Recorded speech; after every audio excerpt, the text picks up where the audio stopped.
when they are consuming your minds and your thoughts and your dreams, from the angels to the demons and to the mysteries unseen, there is no need to worry. There is no need for dread. It's just time to discuss the thing at the foot of the bed.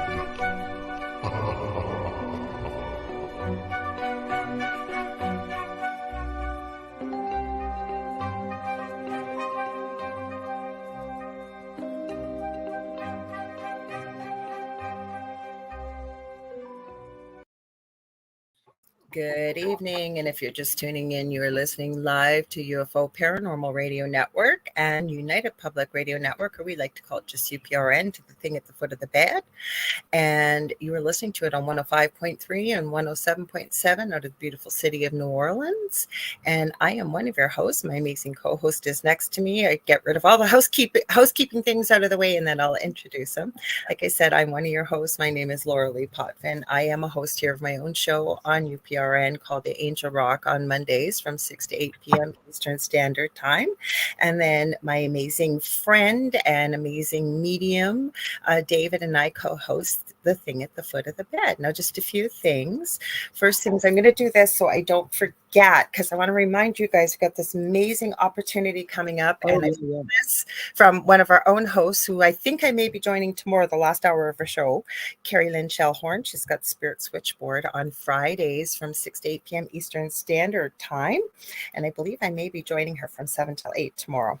So I borrowed this from her. So come hang out with us in Thunder Bay this October 2024, where I live, for the Lake Superior Paranormal Convention in Thunder Bay, Ontario, Canada. Tickets are available now, VIP Plus. There's Supernatural and VIP Pass tickets are limited. There's talks, workshops. I will be giving one of them. Carrie Lynn will be giving one of them.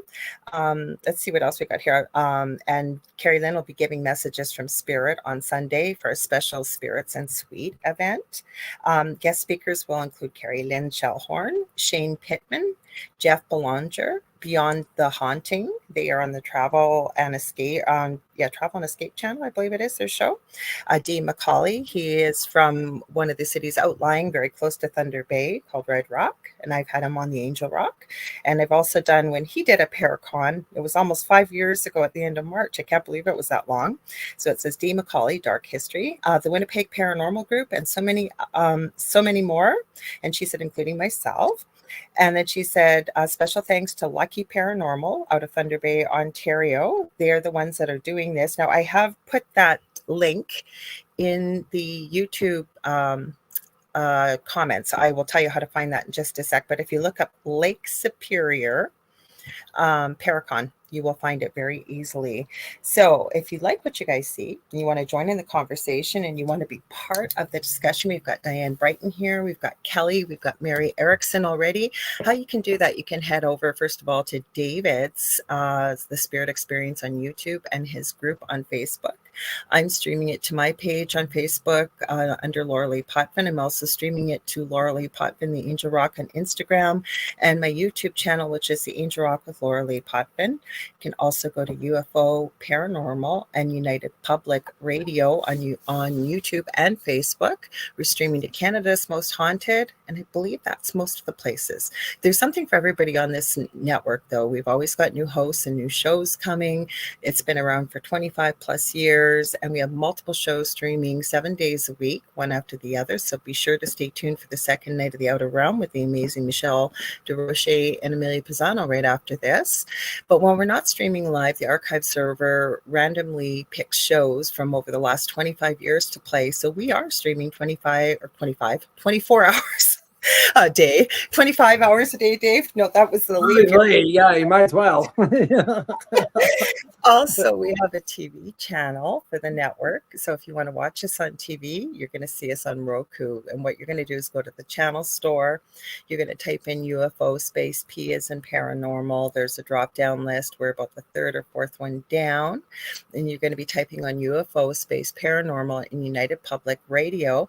Many of the shows stream on that channel, so be sure to check it out. Now, I think I've remembered everything, because I'm going to let you tell them about our group and everything else, Dave. So on to Dave, my amazing co-host. Hi, everybody who joined. We'll say hi to you by name in just a minute. My name is David Hanzel. I am a spiritual medium, channel. I forgot to tell them what I am. Yeah, Lorilei will tell you what she is when she's done. We have to define ourselves. Yes. My pronouns are spooky, and more spooky. That's right. Not really. I'm really not that spooky, actually. It's scary.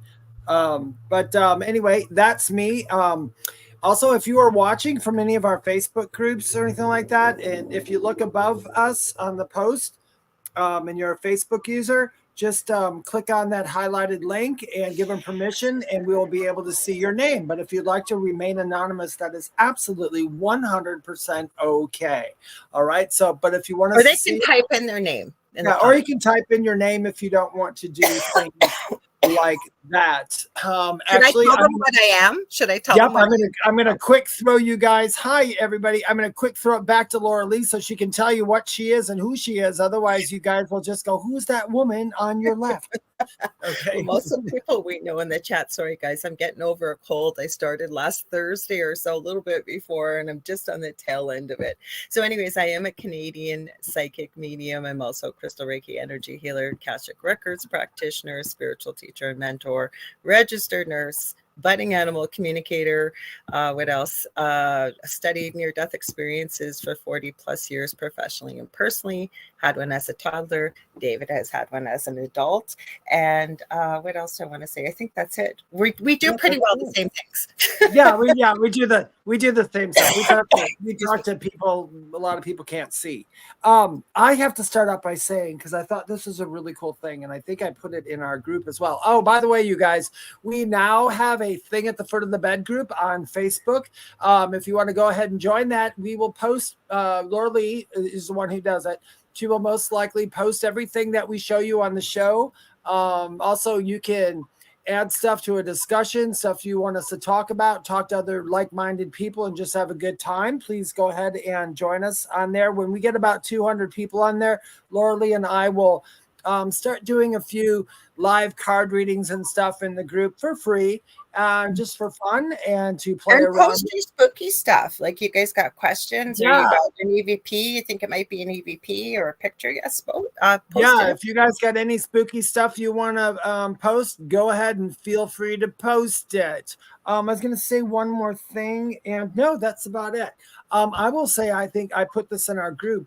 There's a woman I was watching, and I, in her and her family, whatever, own an extremely active place, we should say, active haunting place.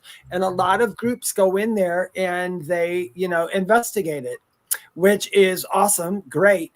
But she came on and did this thing, and she asked apparently there is a lot of paranormal groups and YouTubers who were going in tours and posting fake stuff, making fake stuff up there and saying that's what was at her place. And she got really angry about that, because I watched some of her videos that people posted to the place, and it looks pretty active.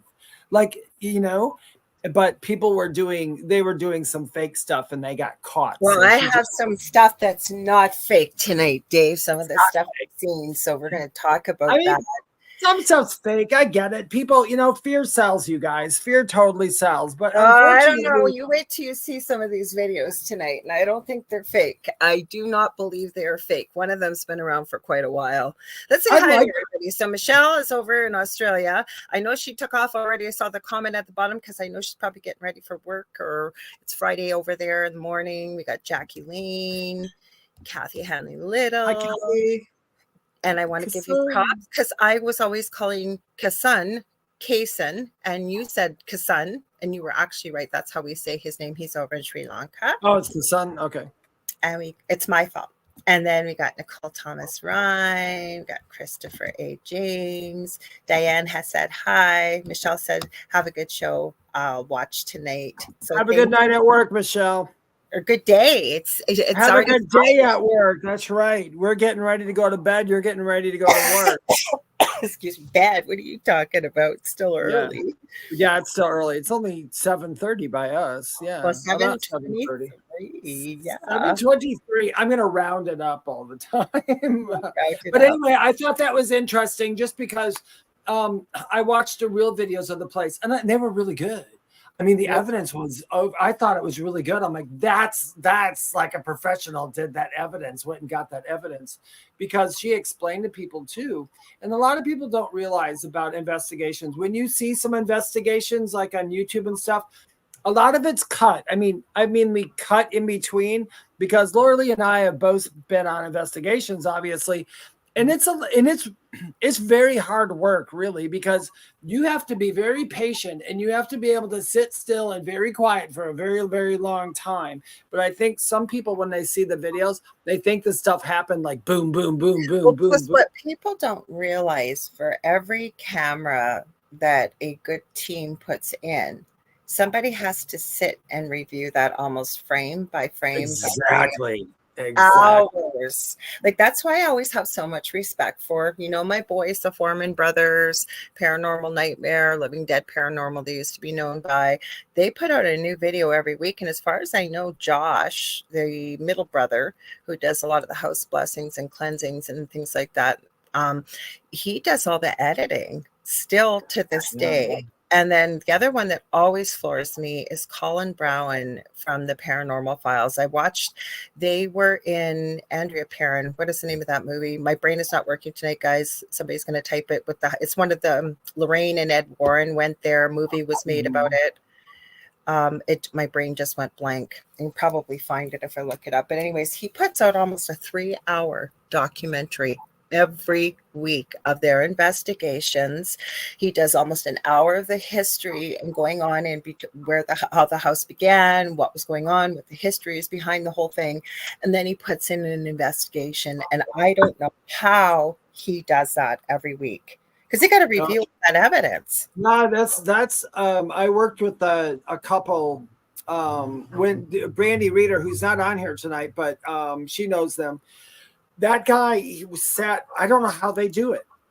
They sit in, the people who do that, you guys, I give you props, man, because I can't. I'm so impatient. Conjuring House. Now the Amity Yoga guest, Diane, I had that on my brain too. Conjuring House. Sorry, go ahead. I don't know. But anyway, they sit. I mean, they literally sit for hours. Like, if they do an 8-hour investigation, it's literally going to take them like 2 days to go through that, just staring. Well, however long they take. Well, you should listen with headphones, and you got to sit and watch. And like, sometimes you got to review, right? Because exactly. I always find that most spirits don't pop right out in front of the camera and go, hey, here I am. They're usually in the shadows or off to the side, or they're there for a split second and then they're gone. So you really have to have a really good look at your evidence, and people don't realize that. I'm glad you brought that up, Dave. And even about this lady, do you remember the name of the channel? I don't, and I didn't want to say it wrong. That's why I'm not saying it. And I can't remember the name of the house. She's on TikTok. I'll send it to you. It's in our group. I think I put it, but they have some good stuff. And I appreciate investigators who work hard and they actually get that stuff, and they're not trying to sell fear, because like some of their stuff, it wasn't scary at all. It was just cool. That's why, like, Colin drives me crazy. I'm sorry, Colin, I love you. His mom and dad and his brother-in-law investigate with him. And his dad's super chill. Jeff, everybody calls him Papa Spooks. And his mom, Mary, will go, and his brother-in-law, Colin. And him and his wife, Courtney, do Murder in America. They do a podcast every week. Like, I don't know how they do the stuff that they do, but he, when he sees something, he just goes ballistic. He's like, whoa, oh my God, it went off. But you know what we forget, right? And I guess you can understand it in a way, is it's dark. Even though we see it looking perfectly light, they're showing us through their equipment with the night vision. And once in a while, investigators, good ones anyway, at least the ones I follow, will show you what it really looks like. Like, you can't even see your hand in front of your face. So something like that's a really good point for a lot of you who watch those and you're seeing the people's faces when we get them. It's completely dark. I mean, it is dark. You can't. And you know what? I have to say this: human beings But sometimes just are afraid of the dark. I mean, when it's dark, it just feels like for some people, they're going to feel more scary or creeped out just because it's dark. I mean, I'm We used to have the dark to at this remember, point. though, some of the Huh? most notorious places, the reasons why I have so much respect for them is they've gone to places like this. I know the first time one team, I don't think it was Colin Brown's family, but it was another one that went, they got nothing at the Sally House. There's been a few Yeah. things, like Colin usually goes to some of the most notoriously haunted places. And his belief was, I'm going to share this very quickly, that he never believed in demons. He was constantly out trying to prove the existence of something like that. I will tell you, he had, and he was very open about this, give this kid a lot of props, because he's not, I think he's barely 30 years old. He had a drinking problem and he went into rehab, and he made a video about it afterwards. Nobody knew about it. And he says he found God in there. Now, he hasn't become overly religious, but he never used to protect himself or do anything like that. He does now. And I know he does believe in some type of evil out there. He's still not saying it's a demon, but he said he does know, because they go to some notorious places. I guess we can just call it whatever he is. There is some things. I mean, I've walked into dark spaces. I'm not afraid of the dark, but I've walked in there and just felt off. Or like, you know what I mean? I felt creeped out by it. Was it a demon? I don't know. Somebody else might say it's a demon. I don't know. But sometimes I do. I'll feel creeped out, and I don't know half the time if it's just me or my imagination. I still do that to myself. Okay, well, the way I look at it, okay, and it's just my belief system is, I think we're in a duality on whether you want to call it 3D being on Earth. Yeah, it's a polarized. It's a polarized place. But just like some people will say, I believe in demons, but I don't believe in a higher power. I've seen that. Or I believe in all positivity, light, and whatever, but no negativity. I don't think we can have one without the other. That we need both. Well, you do. I mean, no, you make a really good point. You make a really good point. Me and my guides and in meditations, and I have it written in some of the stuff that I've written down. When we come here, it's polarized. We're supposed to know.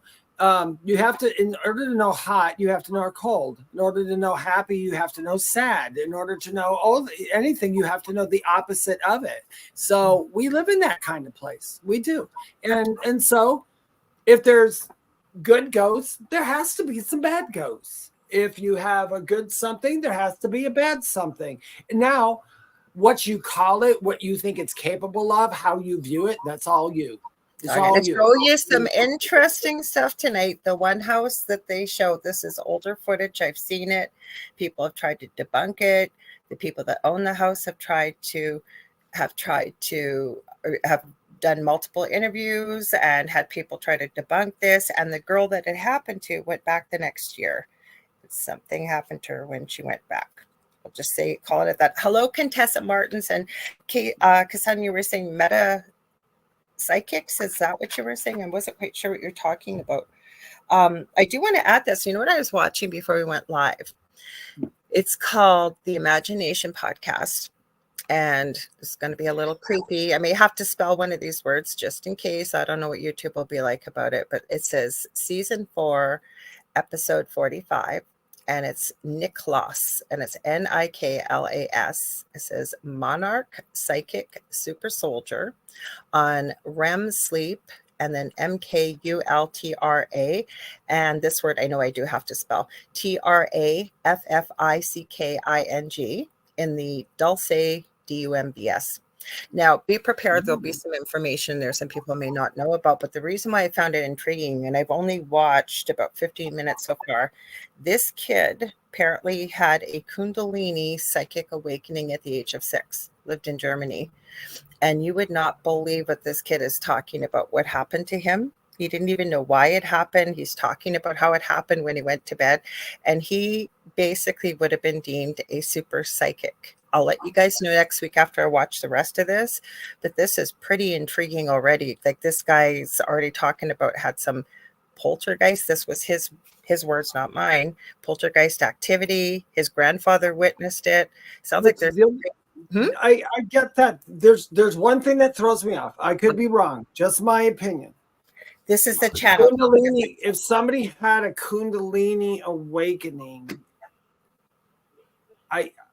it's funny that they would go into a darker space, because He didn't go into a darker space. He was talking about very positive things, that interesting things. Okay. He was 6 years old, and he's okay. I was gonna say, because a Kundalini awakening, if you had a Kundalini awakening at 6 years old, that's got to be wild. Talking about, and I don't want to say too much about it because YouTube gets a bit iffy about it. Yeah, but he is talking about being able to talk to parts of his body at 6 years old, being able to scan his whole body.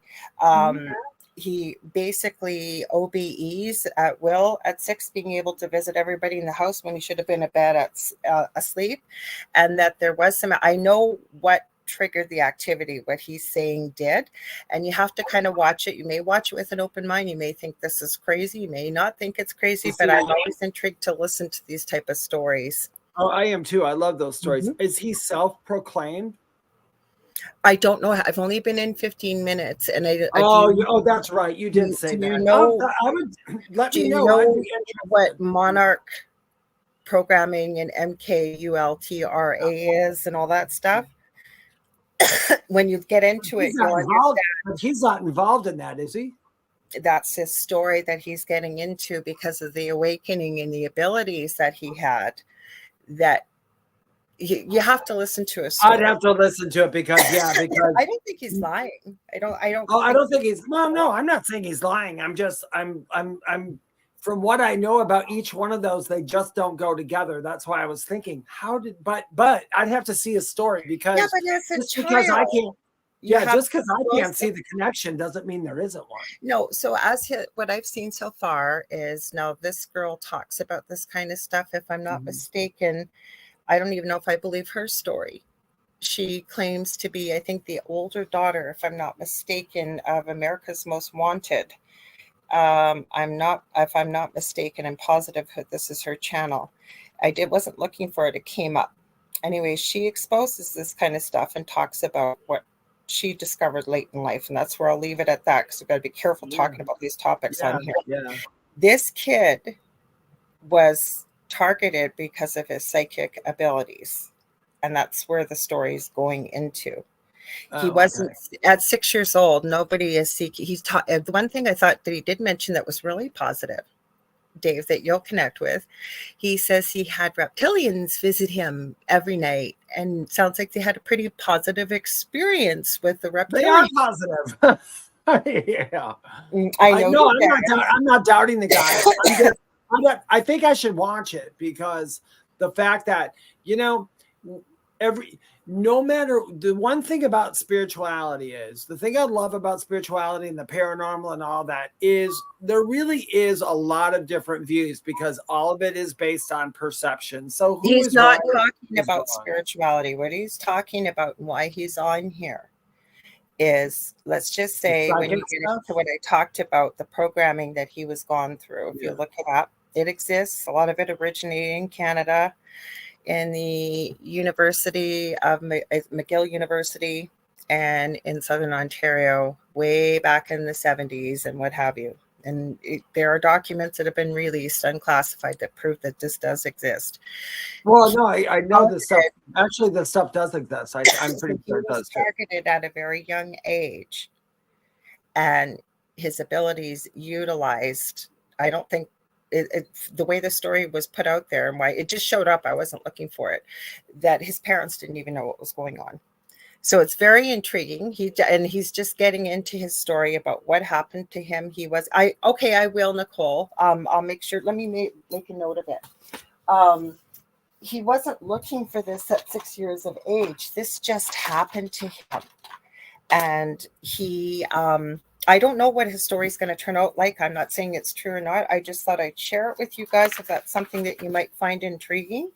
Let's see. No, it is interesting. Whether it's true or not, it's interesting. I think there would have to be some truth. I don't even know if I buy this girl's story, because I haven't really researched it a lot, but she's out there and telling her story and sharing the stories of things of people that some of the things they're talking about, I will warn you, on this channel are pretty horrific, and a lot of people may not be aware of it.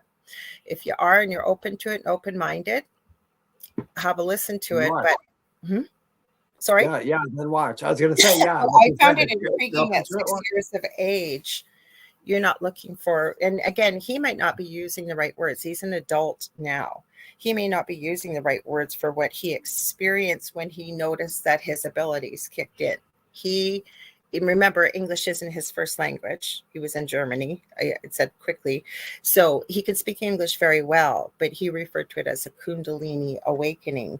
Now, not have been that at 6 years of age. I can understand why he would go, because I mean, when I was, all the activity in our house started when I was 4 years old. So when I was a young child, and it's confusing. So I get why he was probably like that. He's talking about energy going through his whole body up and down and burst through his chest. He could see it, and he was pretty psychic. The name of the channel, I'll post it in a group for you guys. I made myself a note. It's called the Imagination Podcast. And it was 11 days ago it was posted. No, you guys, I've only watched 15 minutes. This whole episode could suck, but I'll tell you, I was like, holy crap, I'm going to listen to the rest of this because it certainly sounds intriguing. So wait, we got Contessa Martins and then we got Heather. I have a curiosity question. Can people who have passed over still have some form of sex? Well, that's debatable. That's called, what's it called? Paraphilia. And I've done an episode on this over on my previous network I was on with my previous co-host. What's your thoughts, Dave? I don't think we have a need for that type of thing, but I guess it could be possible. From what I know, I'm convinced of, no from my NDE, no from everything I've ever learned all my life, no from all my experience, and you're going to hate this. No, there's absolutely no sex at all. But hold on a minute. There's no physical sex. Mm-hmm. Now, can you show some sort of emotional to someone? Yeah, sure. I guess. Why not? That I don't know about. I just know we're not in the physical. I can tell you during my NDE, there is no possible way I could be having any. That's why you'd be surprised at how many people are in a physical life because they want to have that physical sensation again. But that's what I know of. Do I know everything? Absolutely not. But like I said, through everything that I've ever learned, known, and everything from my NDE experiences and to talking to a whole lot of people on the other side, being a medium with validation, absolutely not. They not one of them ever said, "Nah, I can't wait to have sex again." They're like, nope, they don't care. But like I said, physically, no, probably not. Well, I'm going to add a few things to that. Mentally or emotionally, I think so. And then I know that there are some. It's called spectrophilia. Yeah, there is the spectrophilia thing. I'm not a believer in it, but I'm also not someone who would condemn someone else who did believe it. I can just say it's not in my wheelhouse. Okay, I'm going to tell a different story. Okay, because I did do it. I don't know why I called it paraphilia. It's spectrophilia. There was a story, and this is why we did an episode on this. Her name, Seraphine Hurley, was my previous co-host when I first began on this network and my previous network. And there was a woman over in Ireland who said she went into not uncharted, but basically waters that weren't associated with any country. And she had a big wedding out there because she was convinced that okay, you guys ready for this? You're going to all have a good giggle, because we did, that she was marrying the real 300-year-old ghost of Jack Sparrow. Okay. Yeah. They had a whole wedding. They had all kinds of stuff. She claimed she had a divorce and what have you. She said that she was having sex with the spirit. Then I have run into people. I've talked to people who have said they have had, and people I would believe, people that I know that have claimed they have had relations with ghosts, a spirit. But what I'm going to tell you guys is there are things such as succubi and incubi, or succubus or incubus, if you believe in that.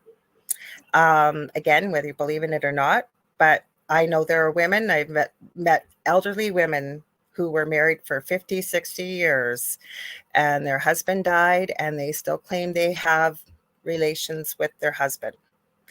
I don't know what they're having relations with. You can look into this. Hey, Jonathan, it is a whole It's a whole thing out there. You can take a look Yeah. at it, whether you believe it or People- not. Yeah. I'm not- I'm 100%, 110% convinced there is no such thing as physical sex after death. I Although, don't like I believe said, that's that there my is. belief. I don't That's- believe that you would be having relations with your spouse. Okay, because Yeah. David is right. We don't have a physical body. We don't. But We're not even a gender. That's the funnier I thing. We're not agree even a too. gender. But Yeah. if you, but people are asking. Maybe somebody's had an Yeah. experience or knows somebody that's had an experience. Well, There is a whole genre of the paranormal. Yep. There have been shows done on it before. I did one long ago, and take a look at it and see what you think. My thing is, if you are having relations with something that you can't see, and you really believe that you are, and I've heard of people saying this that have had paranormal experiences, whether you believe it or not, there are women that have talked about this, and men too. Is it exactly the same as a physical? No. But I'm telling you, there are people that claim that this has happened to them. So you can look into I've been kissed in a dream before that was absolutely no, felt. this is in the physical, wide awake. Yeah. Mhm. No. Okay. Well, I don't know. I'm not going to say much on that subject because I have my. I what haven't. believe. So, I haven't yeah. had that experience, and I'm not I've saying never had it, and I've had it in a dream, but I don't know. Yeah. Well, you can have it in Well, a you know dream. what happened? I will say this, you guys, just so you know, I'm not speaking from pulling it out of my butt because years and years and years ago, well before my NDE and everything, I had read a lot of the, what was her name? Sylvia Brown books. And she used to talk about spirits can merge. And then it's called merging on the other side. And they go through each other and they feel this, that, and the other thing. I also thought that everything was going to be like what she wrote. But when I had my near-death experience, it was absolutely nothing. And that's not saying she was wrong. That was your experience. But that's what I said. Yeah, that's what I was finishing. I said, I'm not saying she was wrong. I'm saying my experience was way different than that. I enjoyed my experience a lot better because I was not very crazy about the experience she talked about. But it is what it is. And when I looked it up, when was some of the first recorded things where people actually came out and said, I got this by a ghost, I did this by a ghost? It didn't start, and I believe it was like the beginning of the 70s. It was around 73, 74, but that doesn't mean it didn't happen. It just means that's when somebody first wrote about it. But before that, I can tell you, looking at people that have claimed that they have been violated, that they have been violated against some. Yeah, but hold on just a minute. There were some movies that came out in the 80s. High Spirits, if anybody saw it. One of my favorite movies. I love High Spirits. It was such a good movie. But it talks about these ghosts that on a certain night during the year, they can have relationships with their physical ones and they can't touch and all this other stuff. But actually, after that movie came out, that's when I started hearing a lot about this happening. So I don't know if it just started happening or if a lot of people were influenced by the movie. I don't know. I know that I don't believe in it, but that doesn't mean that it doesn't happen.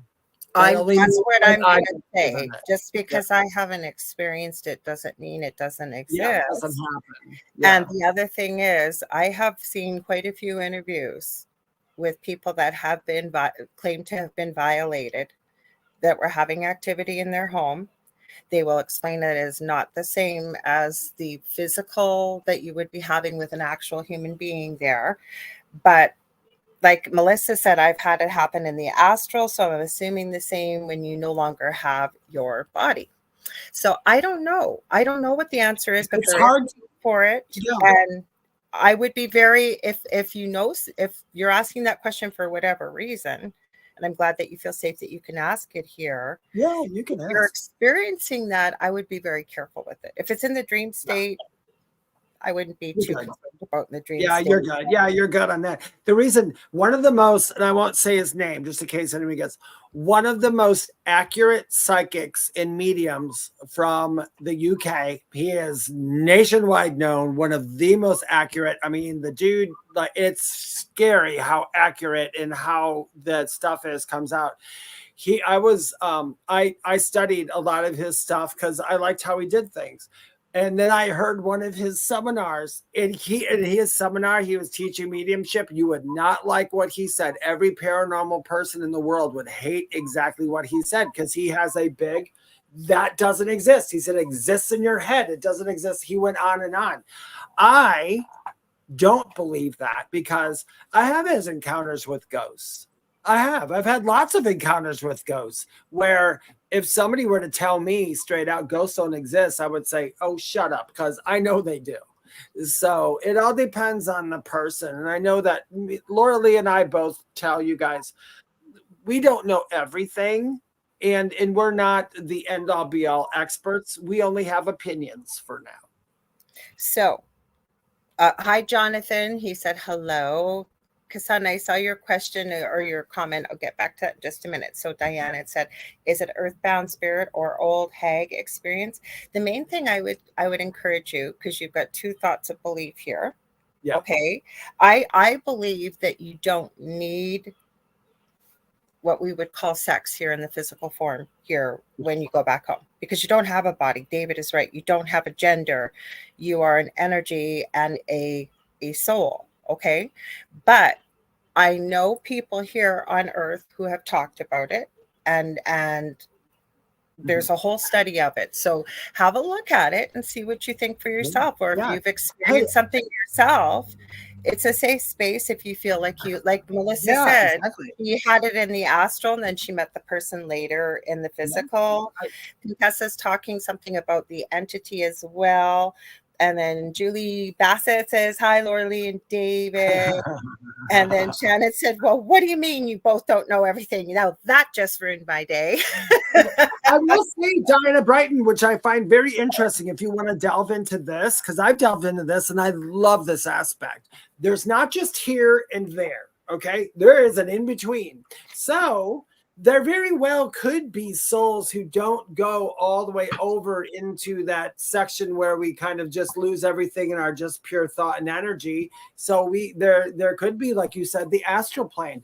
I know for sure that the astral plane is a very, very, very real place, you know. So I don't know everything that goes on in there. Unfortunately, I don't remember the last 3,000. Good Nuke's top 5 to show y'all tonight. Oh, good. I can't wait to see it now. Okay, let's do that. There's no spectrophilia in there. Okay. There's no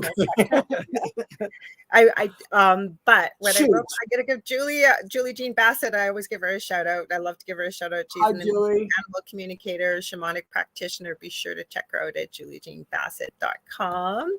So the reason why I'm probably was spirit. I hadn't checked Nuke's top 5 because he has no regular upload schedule anymore. And something told me he's got to have a new video. And I checked. Sure enough, he does. So let's see if we can show this. Hang on. Oh, yeah, this one. Now, you guys, this is going to lead to a lot of conversation, I think, here. And you guys can decide what you think about it. Hi, Leah Passmore. She says, Is the astral plane just another dimension? I believe it is. I guess, yeah. It is. And, you know, that's a whole nother. Lorilei and I could probably do a whole 3 shows on going timelines and dimensions and everything. I think it's interchangeable, Leah. Howie and I talked about all kinds of stuff. He came on my show Monday night, Howie O'Dell, and he was working, so we'd have interruptions in between. And by the time he came back on, because he'd come back from working with a customer, and we'd be on a different topic. We covered a whole vast variety of topics. Excuse me. So I love what David said, that we're just 2 people. And when we started this show, and we don't always remember to say it, but we're not experts. Like, we're giving you what we receive from spirit ourselves, as well as our own personal experiences, or what we've learned over the years that we've been dealing with this since we were little kids.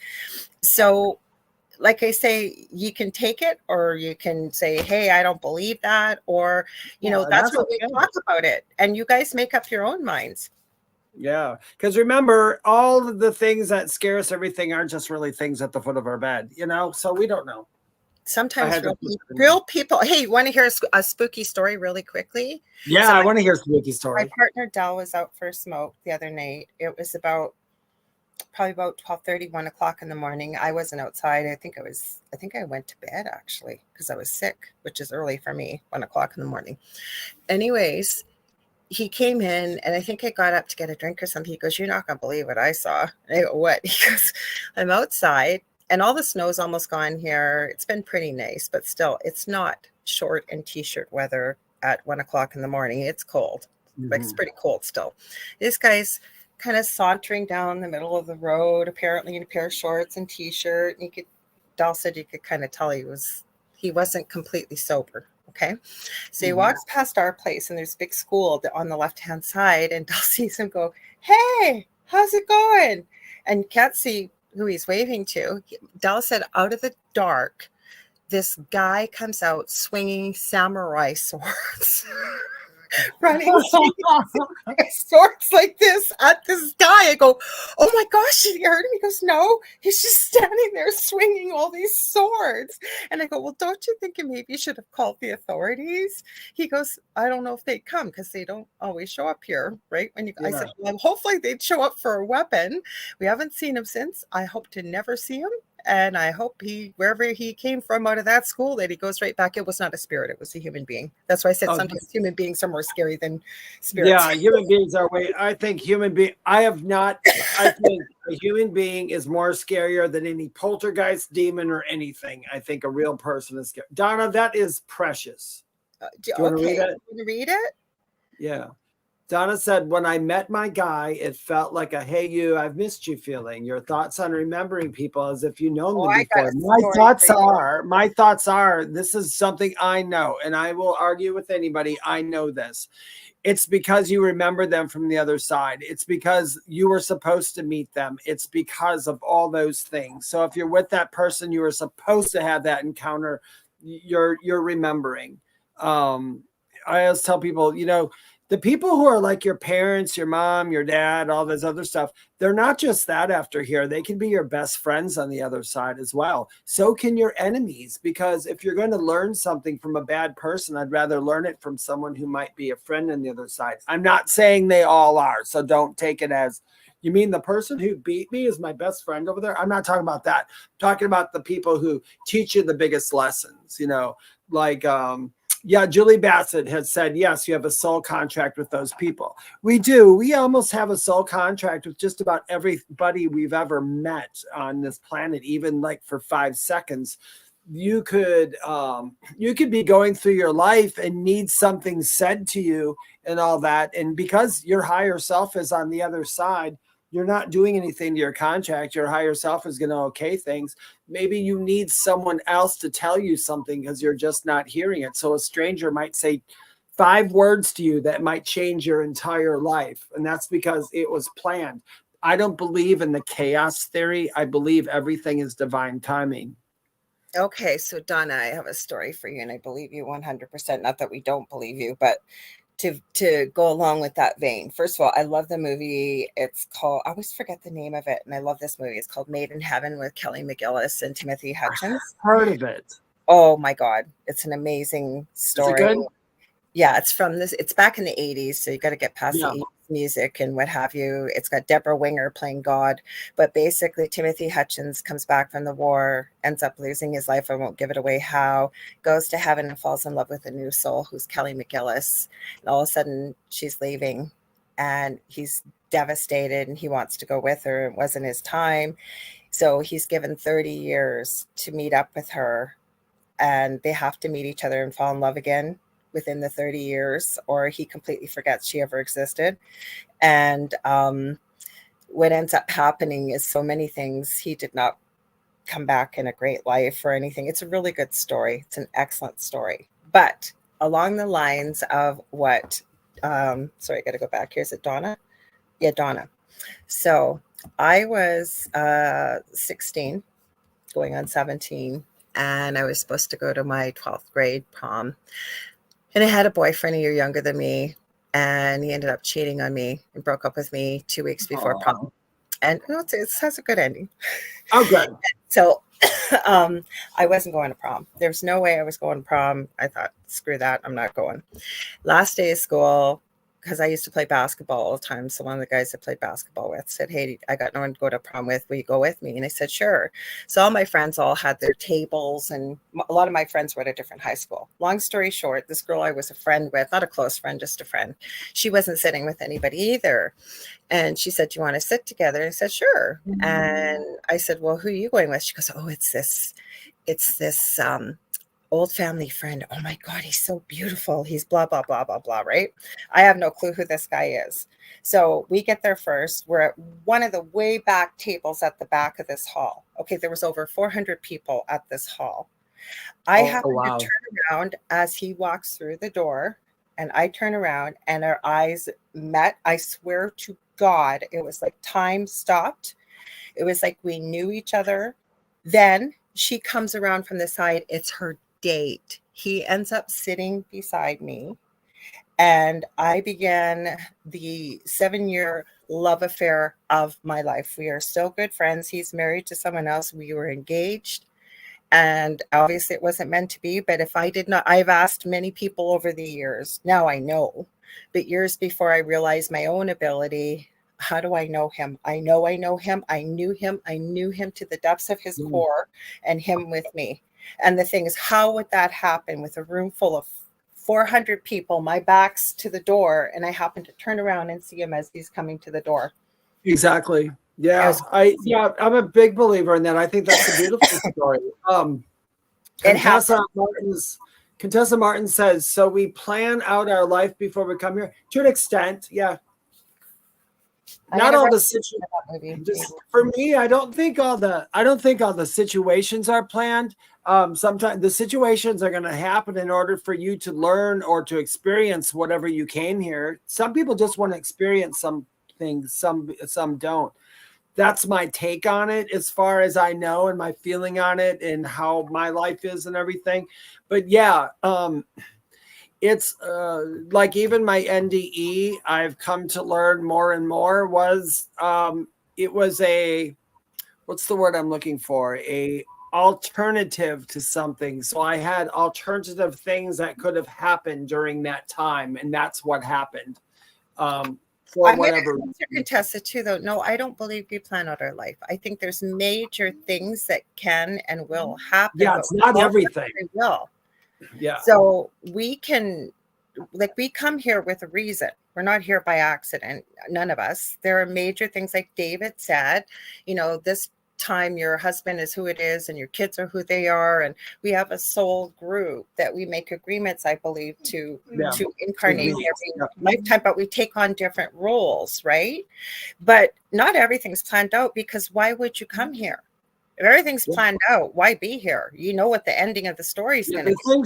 The things are, well, I always tell people, you're going to reach the ending that you needed to reach before you left. But I agree with Lorilei. I mean, not every little detail is planned out, because we open up contracts and karmic contracts between people and things all day long. I mean, we literally rifle through dimensions every second. We rifle through 100 billion of them. So, but I will say, everybody has, what's the word I'm looking, theme. So let's say David has a particular theme I want to explore while I'm here. I'm most likely going to explore that theme. How I explore it is going to change because of what Lorilei said, our free will. I'm going to, where I'm exploring something, if why I'm doing that, all of a sudden I see something else that interests me, the other side is not going to say, David, you can't do that. You got to stick to this. They're going to go, no, go for it. Have fun. Hey, go ahead and give it a try.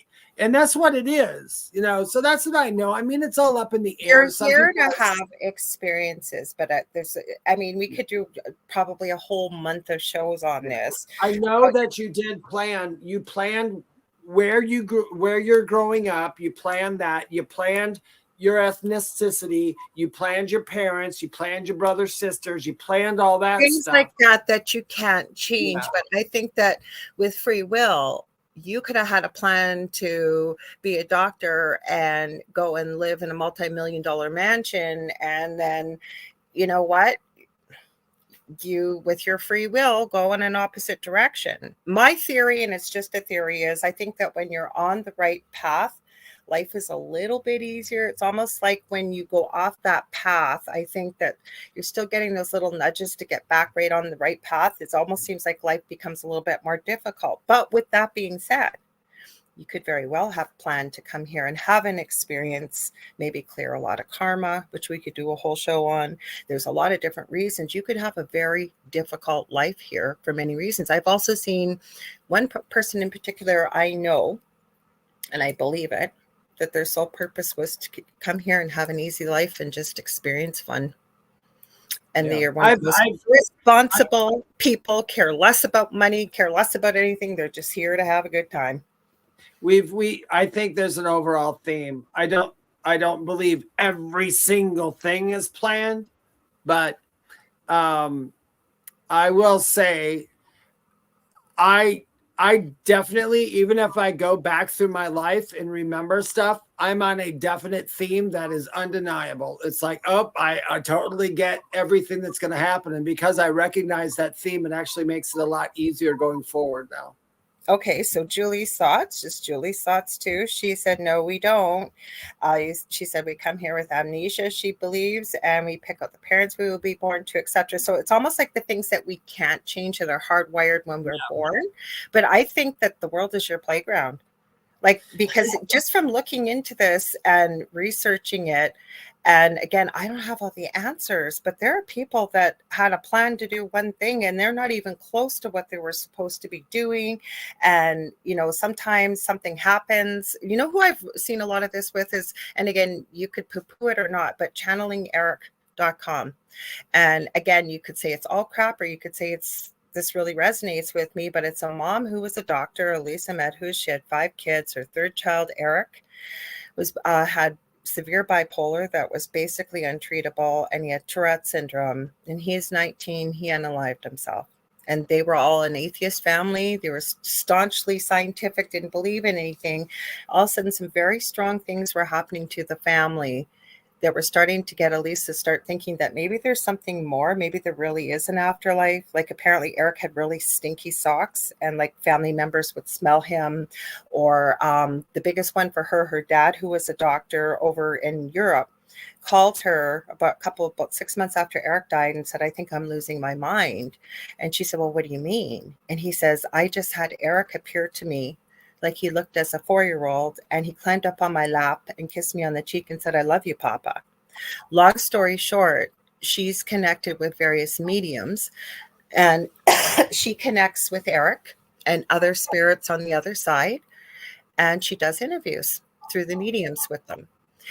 And the reason why I think she has a bit more credibility too, she refused to take a penny from anybody. She paid for all of this out of her own pocket. And again, she could be way out, I guess, if it resonates or not. But I've seen her ask through various interviews, was this by contract, or was this just something that happened? Lots of times it's contract. Sometimes it's just something that happened. Now, does it not? Like I said, we don't have all the answers. But to me, and again, I could be wrong, but why come here if it's all planned out and it just happens in divine timing? Because you know the ending of the story then. Mm-hmm. I don't know. What's there to learn from it if you know what's going to happen? Why come here? It almost seems like a jail sentence in a way then, right? Because you come here and you spend your time here. I don't know. Would I be wrong? What are your thoughts on that? Here's the thing. No matter how your life goes, you come in with a certain sort of things. Some things you can't change. They're always going to be there. But what you can change, what your free will always, like I always tell people, you can't pick every situation you end up in, but you can pick and choose exactly how you are going to perceive it. You can perceive it negatively, or you can perceive it in another way. That's up to you. That's not the experience. That's how you choose to process the experience. That's part of the experience. Just like I know Nicole says, her husband says he's just here to live his life. Yeah. Awesome. That's perfect. I think that's perfect. If that's what he feels and that's how he works through this life, that's exactly what he's supposed to do. I always tell people, you're doing exactly what you're supposed to do. I know that Kusan I don't asked think anybody wakes up one day and says they want to be a drug addict or an alcoholic. No. Well, I don't think you wake up on it, but I mean, I was born into a certain type of family that was going to sway me a certain type of way in order to have the experience I had. And although the experience was terrible, guess what? I learned a whole lot of crap from all the crap that happened to me in my lifetime, and I would not change it for the world. I would never say I want to go back and do it. I think your parents are a given, and I think that like your children or your siblings are going to be a given. Okay, like you can't change that. Even if you can, I mean, you can say I want you to be my mom and dad, but once I get there, we're not. You're going to be terrible parents, or I'm going to walk away, or you're going to walk away, or something. But I don't know. It's hard to say. Predetermined how you get here, how you're born. Yeah, like, how you get here. I think. Yeah. Like Julie says, it's all about the journey, not the destination. We make choices that may affect our path. So sometimes we can take a scenic route. I know she's typing something else. Exactly. To me, I think that, okay, and this is going to be really oversimplifying. Maybe I've chosen to come here to learn about boundaries. I know that's one of my lessons right now, about boundaries. Okay. That's not the only reason. There's probably many other reasons. Yeah. Nobody has just one. But I could totally disregard that due to my spiritual amnesia and continue on the path. And the universe, I think, is going to keep presenting those opportunities to learn about boundaries and setting boundaries until I get it. Okay. But I could have the choice through this whole experience here that I'm just going to keep doing the same thing. I'm not going to change. Had I known when I was younger, you know, like I had a terrible childhood. I was threatened. I was bullied. It was absolutely awful. I tried to off myself several times when I was in school, and it never happened, of course. But when I look back, and like I used to be mad at it, and when I look back now and people ask me, they're like, "Are you mad at all those people?" I'm like, "No, not really, because they made me the person I am today." That was your choice on how to process the experience, David. You could have carried that anger and bitterness, and exactly. I could have, and I decided not to. Mm-hmm. Yeah, but that doesn't mean it was all planned out. Like maybe that was part of something you were meant to experience, but you knew you were. It was planned out. It was on how you were going to deal with it. Yeah, no, I know it was planned out. Everything that happened to me was totally planned out. And maybe that was the way you planned this lifetime for yourself. That's what I mean. I planned to learn something from certain situations. How bad the situation got, or how good the situation got, or how fast I learned it was probably dependent on me. But honestly, I don't remember everything. All I know is that when I came back to my NDE, the biggest thing that was taught to me that I was supposed to do was forgive. Forgive. And for all the people who are bad, were your greatest teachers, and you should appreciate it and move on. And that's what I've always done since then. No, but I think Contessa makes a good point. It's all about the choices we make in certain situations. It is. We always have choice. And maybe for you, maybe the things that you're experiencing, you did plan out. But I think that for most of us, life isn't planned out. That's why we have free will. Because right? Like maybe that was part of your lesson, was learning about forgiveness. I think personally for myself, and exactly. Having all the answers, it's all about service to others, not service to self. And it is about forgiveness. When you look at all the near-death experiences I've looked at throughout the years, that's one of the biggest things people come back with the messages about forgiveness. Yeah, it is. It's all. Yeah, that's the name. That is absolutely true, Lorilei. Mine was the biggest thing. I've never forgiven so many people in my entire life when I got out throughout these years. It's just because, one, it just feels better.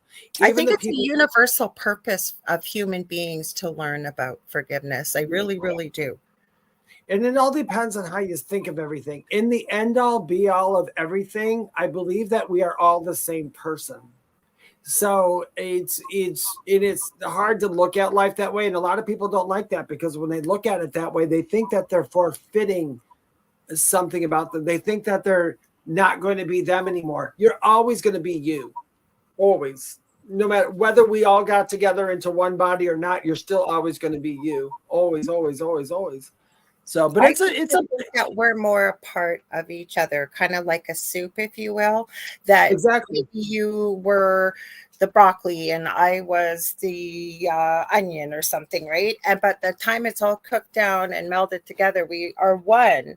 But there's still unique individual ingredients that all go in to make up that soup. We're still all one, but we're still that unique little piece of ourselves that come into it, if that makes sense. Yeah, it does. Some people will say, I'm a drop of water in the biggest ocean while I'm here.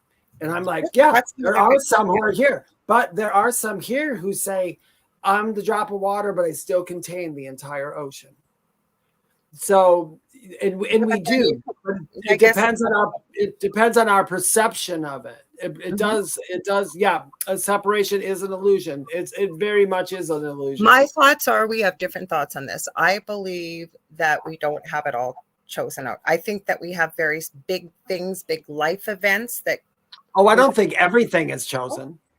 Oh no, I don't think everything is chosen. No, I not down to the detail. I'm saying, though, that as we go through, the divine timing takes over. And by calling it divine timing, it just means the perfect thing will happen at the perfect time if you allow it to. There's the operative word. Yep. If you allow it to, and free will. Yep. I'm going to read Nicole's comment here. She says, I realized recently some really crappy stuff that happened in my life was part of a plan to help others, and it was not my crap. Now the guilt I have over the experiences has improved, and I'm ready to move on from those things. And you know what? That's awesome. Yeah. It's awesome that you were able to have that perspective, Nicole. And that's a wonderful. I was bullied by bullies when I was younger, and guess what I do now? I help people who are bullied by bullies, sometimes by bullies, because I'm like, I know exactly what you're going through. I remember it. I had it, you know. In case, sorry, go ahead, Dave. No, I was going to say sometimes we'll take one for the team in our life, but it's in order, like Lorilei said something, it's to be service to others. So sometimes we'll take one for the team to, help other people. And that's what we do. That's how I see life. I don't take life as serious anymore as I used to. Okay, so Kasun says, yep, separation is an illusion. I'm going to get to this video. I had it loaded up, you guys. This goes by quick. It's 8:15 already. But before I read Contessa's comment, I'm just going to say, if you're just tuning in, you're listening to the thing. Bad to 105.3 and 107.7 out of the beautiful city of New Orleans. And I think I said this, sorry, with the cold brain, UFO Paranormal Radio Network. And I'm one of your co-hosts, Lorilei Potvin. My other amazing co-host, David Hanzel. Now, Contessa Martin says, I look back at my life and I know had I made different choices, I wouldn't be where I am today. I'm here because of my choices. And I will agree, because I always say embrace it all. Because you see people who look back and think, geez, if only I had done this when I was 16 or whatever. And to me, I say embrace it all, because you wouldn't be the amazing, wonderful, incredible being that you are today had you not made and when you want to learn something, go learn it. And if you don't want to learn something, don't learn it. Because you know what? Some people are here to be spiritual people and go through that whole awakening thing. And some people are not. Some people, like Nicole's husband said, I'm just here to live my life. Rumi said, and I agree with this 100%, sometimes you have to let them sleep. That's their journey. It's not mine to change their journey. And then with that being said, I think we all have our own unique reason for why we're here. Right? Yep, we all do. That's in a nutshell. That's basically just it, without even all of our going back and forth. Whatever your reason is. And in the end, we always say none of us are going to know all the answers until we go back home ourselves. Yeah, exactly. So Kasun said the drop of water in the ocean have no idea that it is already in the ocean. That's kind of true as well. Yeah, there's a lot of people like that. I think that's why, and I can't use the analogy of the soup. That came from my friend Heidi Hollis. She's the one that talks about Hat Man and the Shadow Man and stuff like that. Yeah.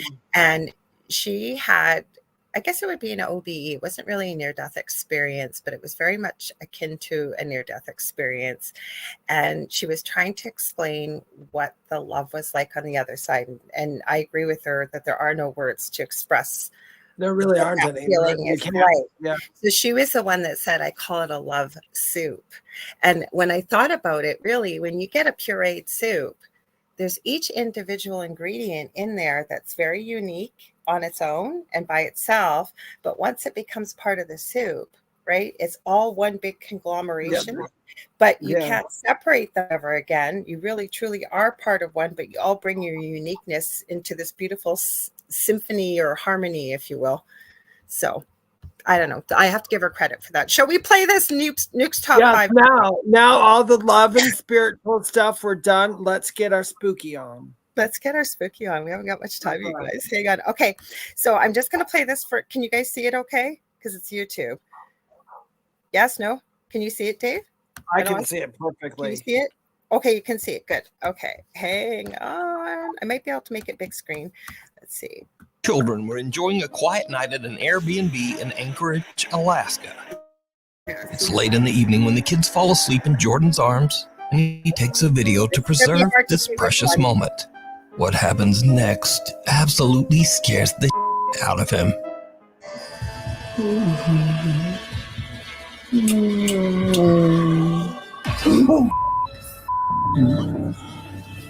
Yeah. Nothing here. Nothing here. Oh my god, I'm so. Oh my god, look, legit goosebumps. Oh my god. What the is that? Jordan hears a creepy growl, and when he looks at his phone, he spots the dark silhouette of a figure with no visible features standing right behind him. He jumps up and spins around, but there's nothing there. The figure has disappeared.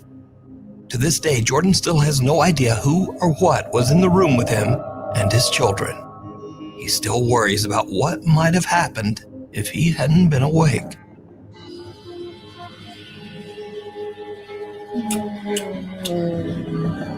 Oh, shit. The grip of the... Okay. All right. So what'd you think of that one? Did you guys hear the growl? I believe his reactions are 100% real. I do. Could you? It's hard to see, but if you see it on a big screen, I couldn't see it that good on my phone. And you guys, I will post this in the group too, for sure. Okay. I'm just gonna say, post it in the group.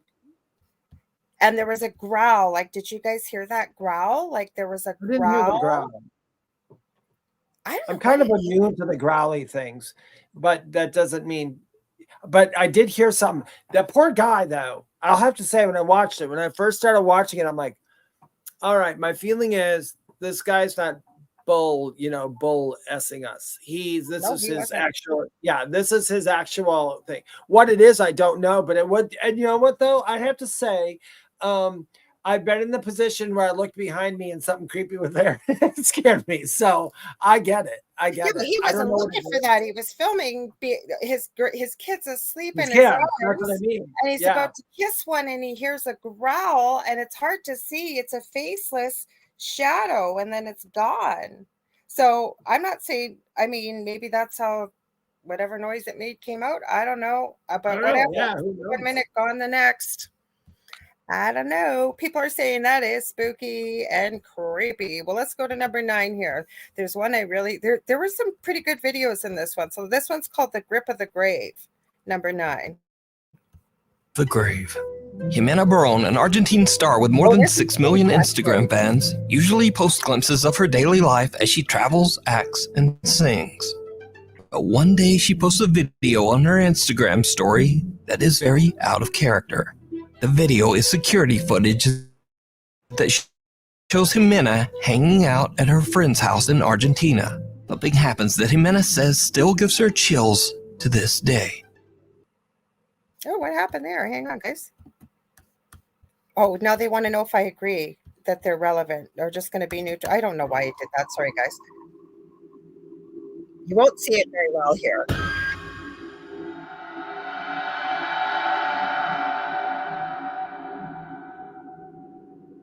They're going to replay it for you. Jimena says she felt something forcibly touch her back. She jumps up and turns around, expecting someone to be there, perhaps playing a prank. There's no one. But did you see it?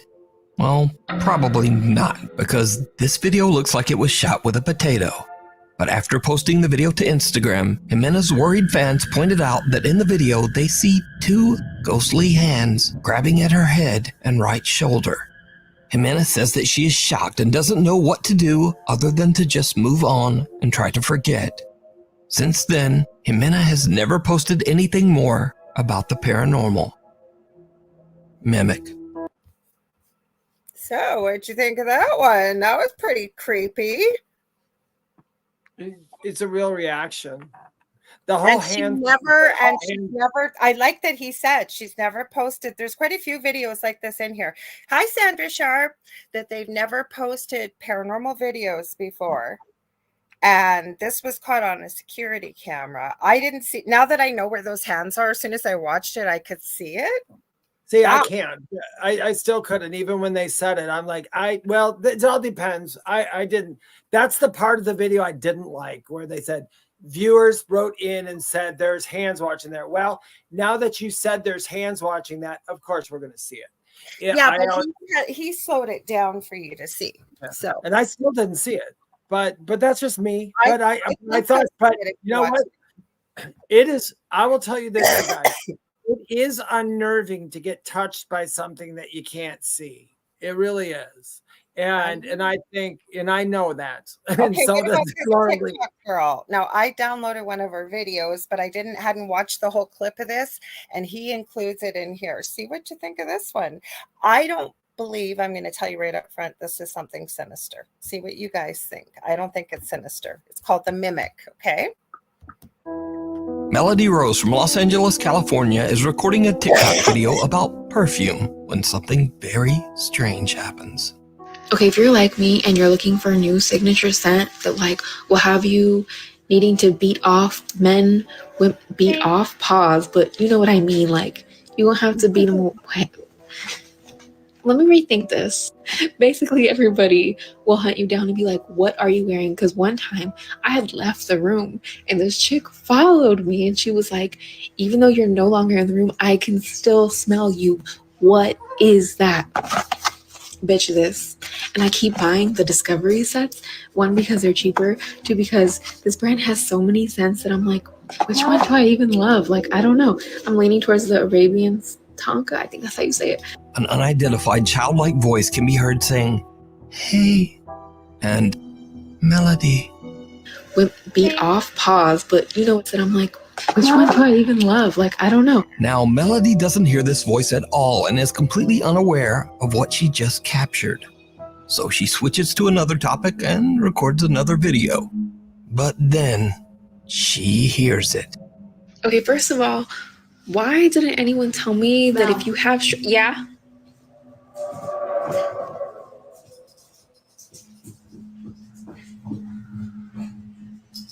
She's home alone.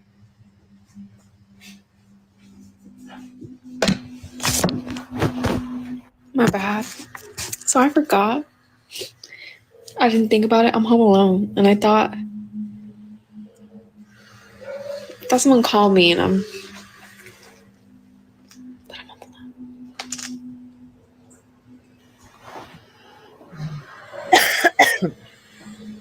Melody.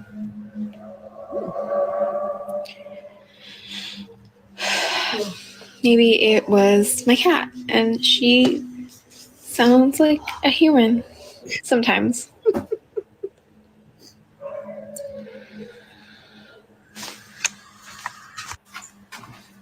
It's still longer. That was you, right? Right? Someone calls out Melody's name, loud enough that she actually answers back. Okay, first of all, why didn't anyone tell me that if you have... yeah? But then Melody remembers something creepy. She's home alone. She immediately begins to freak out, and the voice calls her name again. Melody. Now, equally strange, a creepy hissing or breathing sound can be heard in the audio of her entire recording. So, after posting the video to TikTok, many viewers believe that Melody is dealing with a mimic, a type of entity that copies the voice of its target and their family in an attempt to take over their life. But others believe that it might simply just be a malfunctioning Amazon Alexa. But Melody says that she has no Alexa devices in her home.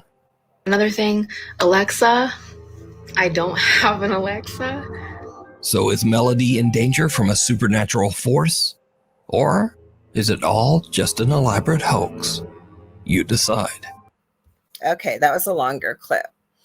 So Joe Fox says, wow, and Kassan says that was a clear voice. No, I don't agree what he put in there about mimics. I'm sorry, but I don't. What do you think, Dave? I mean, well, the whole mimicking thing. No, I, you know me, I don't buy that crap at all. Although, I will say when I first was watching it, I heard the little girl's voice before he said anything. I heard it in the background, so I don't know if they wanted somebody to hear it. I don't know if it's real or not, but I did check out her channel. She does not post paranormal videos. And the thing about, like I said, the one thing that, especially being who we are, that I go right towards is it a real reaction or reaction? I think that's another real reaction. So I think that there was something. Whether they capitalize on it later, I don't know. But I think it is creepy. And I have to say this too. I know that because I have heard those voices. I hear voices quite a bit, actually, and I just heard them not long ago in my house. So I understand how that would. Nicole Thomas Ryan has picked up an EVP over. Nicole, when did you send that to me? Oh, it was the night that I had all that crazy stuff happening to me with the picture blocking the doorway that fell off the wall. She picked that up during our show before that happened. A couple hours. She clipped it and sent it to me. So, Kassan's got a question for us before we go any further. He says some mediums can see the spirits through videos. Hang on, I got to go up. Hang on one sec. Some spirits can see some mediums can see the spirits through videos, like in investigation videos, and they claim they can even talk with those spirits. Is this true? I guess anything's true. I'll start first answering. I haven't heard of that myself, but I have heard of people claiming when they watch spooky, scary videos that they get activity at their house. I always say, you know what? Anything could be possible. Just because I haven't experienced it or seen it doesn't mean it doesn't exist. Go ahead, Dave. What Lorilei said. Plus, I do say this, and I hate to play devil's advocate but I'm going to say once again, like when I asked before, is it self-proclaimed? So if a medium says, I see spirits through the videos, cool. What was it wearing? How do you validate it? How do you tell somebody? If you can't do any of that, then we're basically just taking your word for it. That's how I put it. Because I can tell people that I've seen lots of things, and I'm just going to have to expect you to take my word for it because I can't prove it to you because it just happened to me. It was a personal experience. Mm-hmm. So whether they can or not, I guess, I mean, like Lorilei said, sure, why not? I guess some could. I've seen things show up in a video after the video has been reviewed. Yeah, me too. So. What about the one? What was the clip I showed? Remember from my security cameras? And when I showed it on the show, the half part of it where the video split, that was gone. I didn't get it out of there, so anything could happen. I guess. Yeah, anything can happen. So I guess it all depends whether you believe the medium or not. Mm-hmm.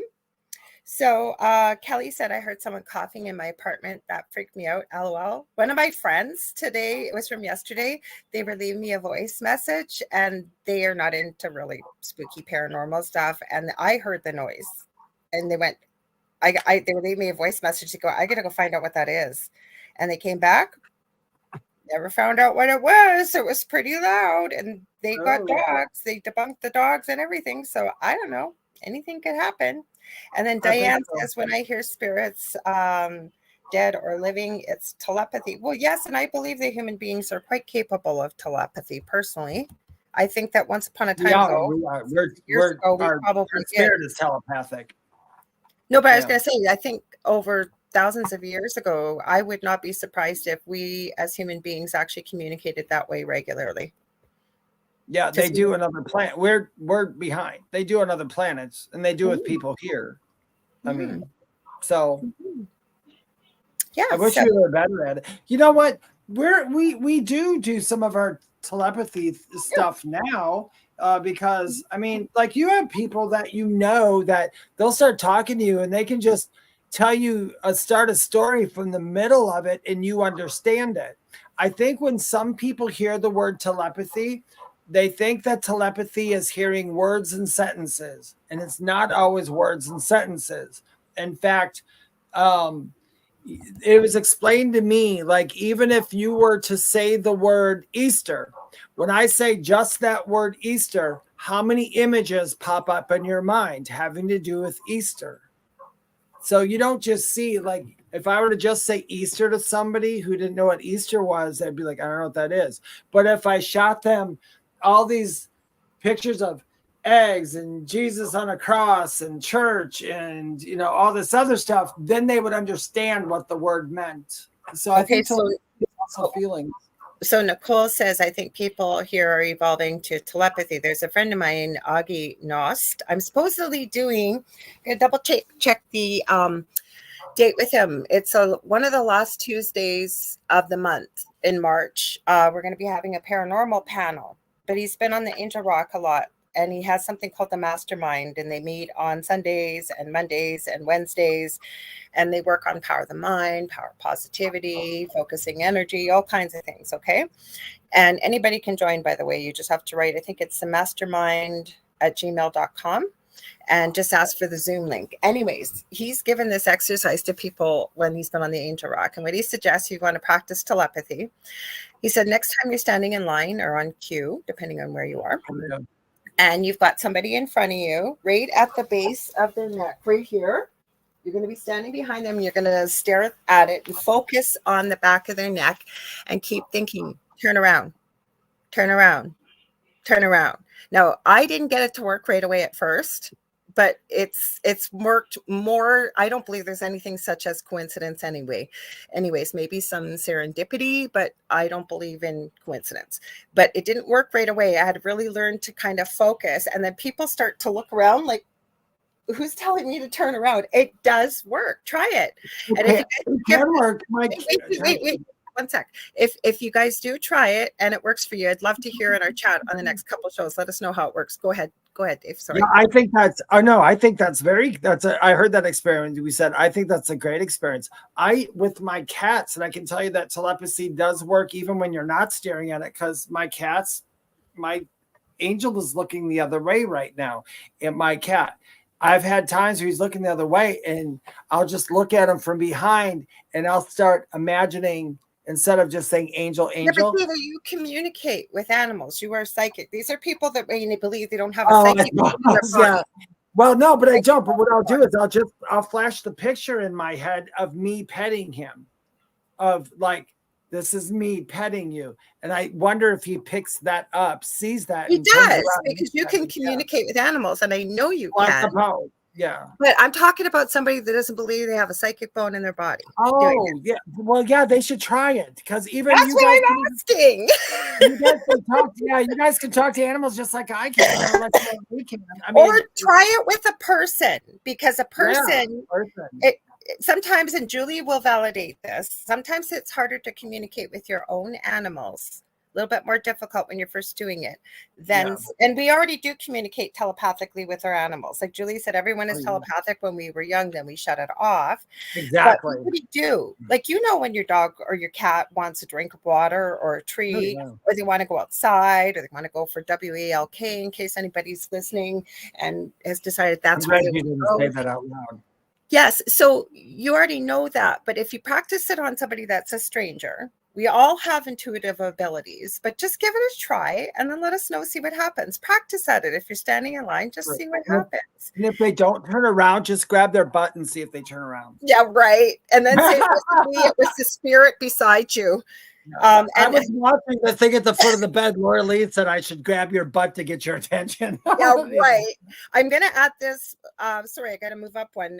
It was with Kassan before I read Nicole's. So Kassan said they were a group of mediums. They were validating each other. You're talking about, can mediums do this? And it sounds like to me that you believed with the previous question, could mediums pick up things out of a video, an investigative video? So anything's possible. So yeah, everything is. So Nicole, I wanted to comment on this. You said, think of people with autism. They communicate more nonverbal. I'm going to back that up a little bit. just, and again, I'm not an expert on every person that's autistic. And the thing is, right, and they say this and I believe it, you meet one person with autism, that's all you've met is one person with autism. That's why it's called a spectrum. My son is autistic, but most people with autism find it actually almost painful to maintain eye contact as well as try to listen or what have you. So I don't know so much if they communicate telepathically. Could they? Probably. Maybe it's us not being open to the same frequency and channel with how they're communicating, because in a way they're not looking at you, right? And not every single person under the spectrum doesn't look at you, but a good portion of people under the spectrum, they actually find it painful almost to maintain eye contact. Okay. But what I will tell you, the girl that I had that came and cleared my home, the first person locally here, I watched her have a communication with my son, who wasn't very verbal at that time, for about 20 minutes, laughing, giggling. There was no eye contact, and they completely communicated telepathically. So I think you have to be tuned into the right frequency, possibly, because most human beings usually look at one another when they communicate. I do believe that. So I think it's almost like that part is cut off, if you will. So I don't know if we're maybe not tuned into the radio frequency that somebody with autism might be. I still remember that one day, and I don't remember what it was, but there was a little girl who had extreme autism, and they discovered remember, I think I told you about it, when they discovered when she went to amusement parks and rode roller coasters, she was so happy.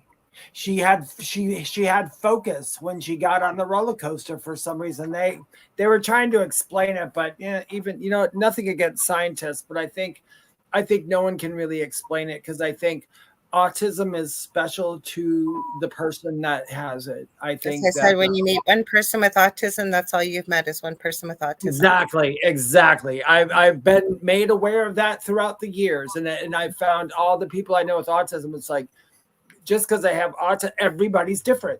Everybody's indifferent. So, and it does a disservice. Like, say you're talking about somebody with Down syndrome, and it's not that any individual is identical to another, but they're usually hallmark classic signs to a certain, like say with Down syndrome or cerebral palsy or what have you. With autism, nope, nothing. All over the map. Yeah, exactly. All over the map. Mm-hmm. So Shannon says, I do that to my husband all the time. Is Sean listening right now, Shannon? She says, I think, get up. And then when he stands up, I will ask him to bring me something. And Sandra says, hang on, I'm trying to highlight your comment, Sandra. She said, I would mentally offer bundles of flowers or potted plants to angry people heading up to the desk and watch their demeanor change as they approach. I love that.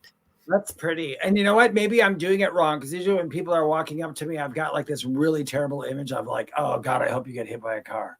Just don't talk to me.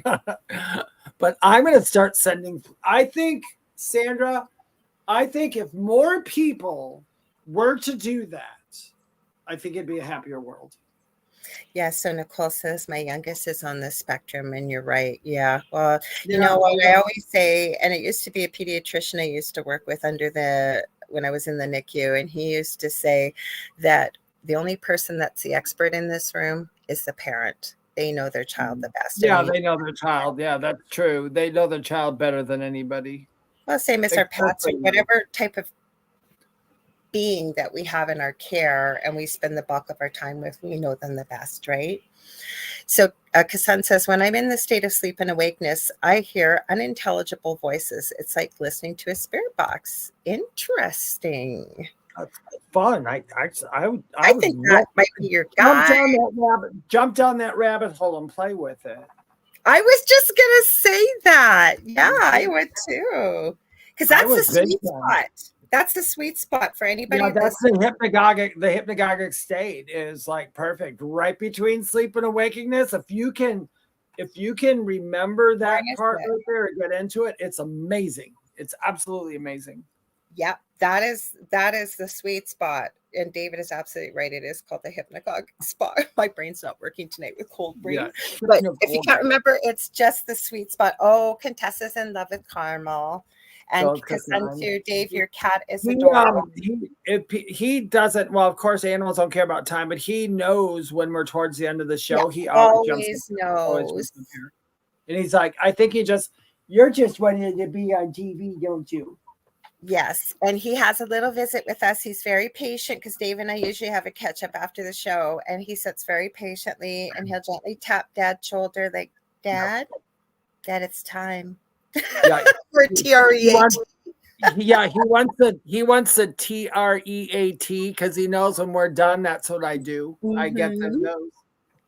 Well, we might have time for one more video, so hang on. Go ahead. I wanted and to. Thank you, by the way. You're sweet, Carmel. Everybody says. Are you sweetie? Okay, we're gonna. The one I want to show. Let me see if this is the one. Hang on. Scream.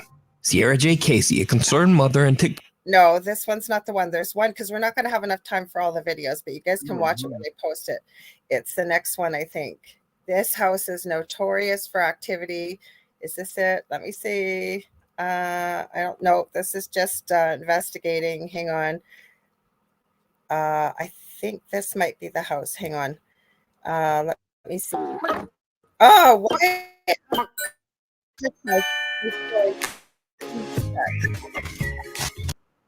House in Mineral Wells, Texas is said to be one of the most. Yes. Okay, this is the one I want to show. Now, this one's been around for a little while. I'm going to go back just a wee bit. Okay, let me see. Animal, why would it come closer to the sound of people instead of just running off? Well, whatever it is, Kenneth and Justin are freaked out, and they decide to just get out of there. Go to the next one. So consider Go to the next one, dude.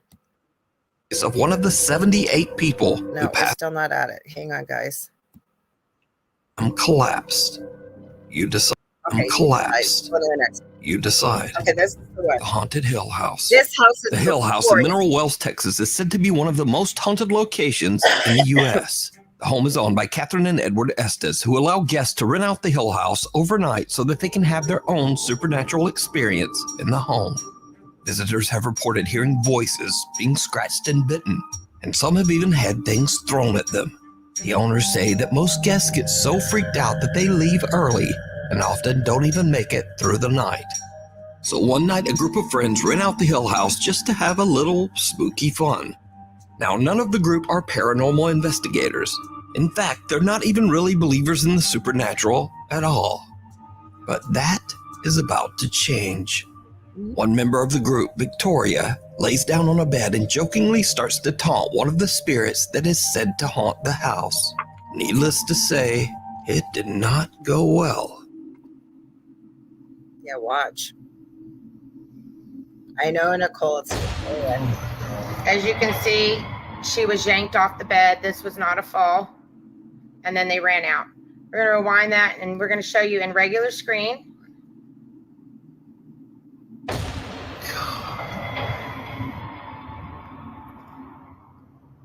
Something seems to violently yank Victoria right off the bed as her friends watch in horror.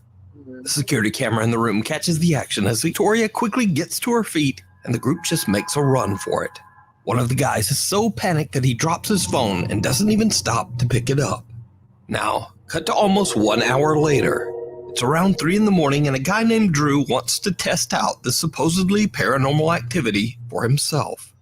He enters the same room and immediately begins to aggressively taunt the ghost. He says that the spirit is a coward and that if it really wants to attack someone, why doesn't it attack a man? Same room. Look at the guy in the white hat right here, guys. Follow him. Before I can even finish my sentence, I'm in the air. All right, we're going to pull it back. I ran right through both of them. Did you see he got pushed? It's hard. So, Drew gets his wish. He is violently shoved by something, and then he almost knocks down his 2 friends as he runs from the room. But it gets even weirder, because as Drew and his friends run out, something seems to yank the door closed behind them. And if you watch closely, you can actually see the doorknob move as if it's being pulled. Now, since these creepy incidents, the Haunted Hill House has gotten national recognition online and through various news outlets. Sean Gigi, a news reporter for local TV station WFAA, goes to the Hill House to interview the owners, Catherine and Edward.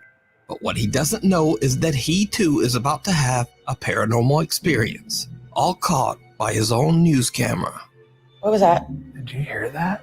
In the middle of the interview, we heard something scratching. My microphone didn't pick it up very well, but I'm being completely honest when I tell you I heard it clearly.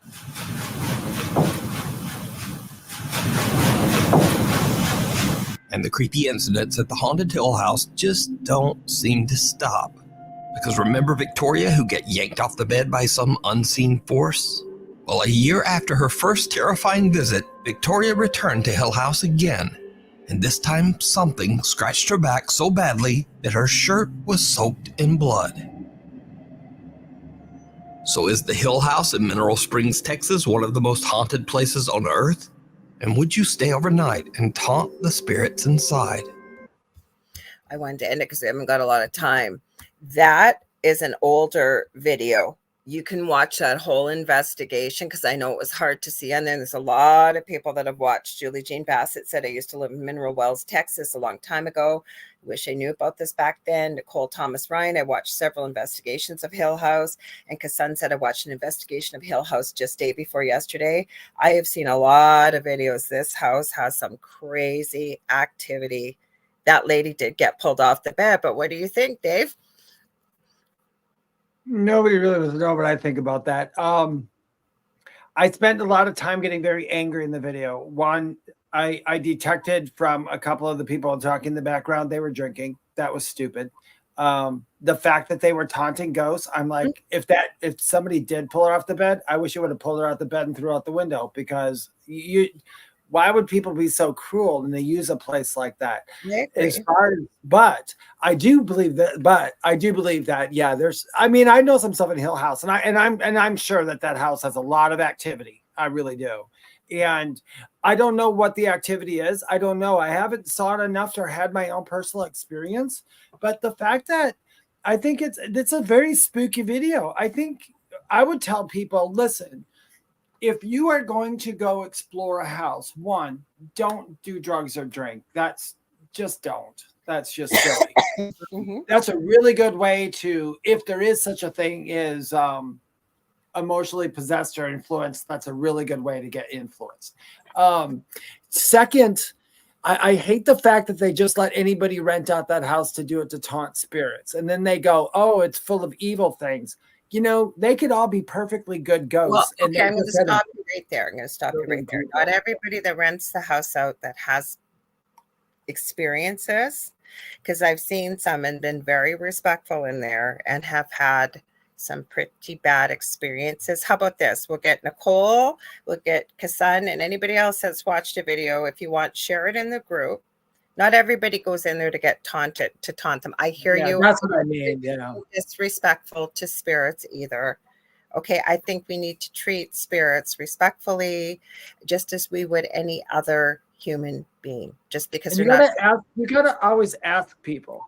If I were to go invest, this is me personally. If I were to go investigate something, like somebody said, David, do you want to come investigate someplace tomorrow? My intention would be there to go to get proof, not for myself, because I already know ghosts and all that exists. But I would like to get proof or capture it, so the people who go, I'll believe it when I see it. Okay, let me see if I can get you something or show you something or come with me so you can have that personal experience. 99.9% of the best things out there about spirits are from personal experience, I think, because you can't doubt personal experience. You really can't. I mean, the only reason I showed it, that's been around for a long time. We are that's a good time. We're gonna have to continue this discussion. I'm gonna go back and I'm gonna watch some more on Hill House. But no, for as far as the spooky video goes and everything, I think it's pretty cool. Okay. I enjoy watching where to get a hold of you, because we got to get off of here. If you want to get a hold of me, you'll have to go to Hill House. So you can summon me with the Ouija board. You can go to my website, theywhispertome.com. If you want to know more about me, you can follow me on TikTok, and that's called @Medium David Hanzel. The same for Instagram. On Facebook and YouTube, it is called The Spirit Experience to find me. And of course, please remember to join our group, The Thing at the Foot of the Bed, and post anything you got about. And trust me, we're not going to look at it and go, that's fake. I mean, we're open to it. We want to see what everybody else is catching because we haven't seen everything. So please join the group. Yes, please join the group. And when we get 200 people, like Dave said, we're going to go live and start doing a few one question free readings. But we want to see, so share your videos of the Hill House or any other notorious spaces, things you want to talk about, anything like that. If you ever want to get a hold of me, you can get a hold of me on facebook.com/The Angel Rock. Otherwise, just reach out to me. I'm on every single social media platform under The Angel Rock or Lorilei Potvin. So you can get a hold of me that way. I have 2 groups on Facebook, Paranormal University for all things paranormal and the Angel Rocker Tribe for all things spiritual.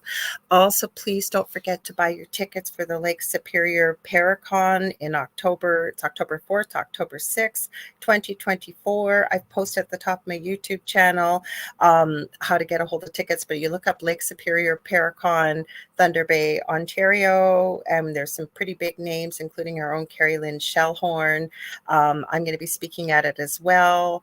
So it's going to be a lot of fun. So check it out. There was something else I was going to say very quickly. Oh, please stay tuned if you guys are enjoying what you're seeing. Second night of the Outer Realm with the amazing Michelle DeRoger and Amelia Bazzano is coming up right next. Want to thank you all. Oh, Kelly goes, it was just getting so good. I know.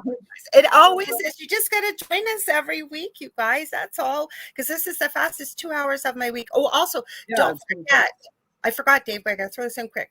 The Angel Rock, that's what I forgot. Monday night, 6 to 8 p.m. Eastern Standard Time. I think I'm having Mike Fiorito back. He's got a new UFO alien type book we're going to be talking about. So please join me then. Go ahead, Dave. What were you going to say? Sorry. Nope, that was it. I was just going to remind you to say the Angel Rock. Okay. Okay. Stay spooky. Yeah, stay spooky, you guys. And what's at the foot of your bed? We'll do it next week. Yes. Okay. Are we ready? We're going to try it. Yeah, let's try it. 1, 2, 3. What's at the foot of your bed? I couldn't even say it today. We couldn't. We're off. We're off, guys. We'll see you. Same time, same space. And otherwise, oh, also, that's what I wanted to say. David and I will never, ever personally message you for a reading or say your energy feels amazing and we have a message from spirit. Okay, we don't do that. Neither one of us. Otherwise, same time, same space next week. And I'll see you in the Angel Rock on